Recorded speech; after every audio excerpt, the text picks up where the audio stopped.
过来，这是高雄美岛一个太太，早起骑机车的时阵，可能是精神无介好，怎来刹车，当场伊的猪母顶个压起来，胸坎仔前挨一个6个月大的小女婴，当场大哭。这个警方赶到现场，发现这个太太摔一个不止啊严重，这个查某婴仔嘛受伤了，紧甲婴仔抱起来笑笑咧，警察衫拢去告着回咯。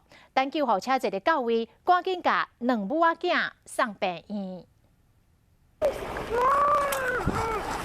关键赶到位，6个月大的红婴仔一直哭。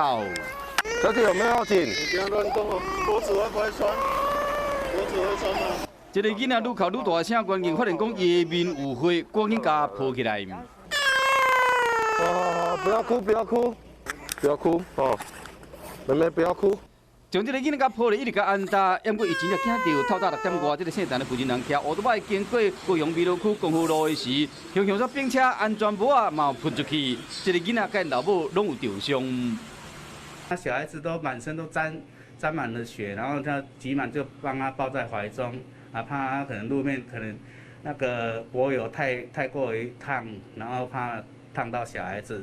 刚才送到病了，大人甲囡仔拢皮肉伤尔。警方初步了解，这个负责人规个伙仔拢靠伊上班趁钱，可能是受过忝才会并签。关键抱这个囡仔了，制服因为安尼去抹着血，这画面好看到民众拢足甘心的。来。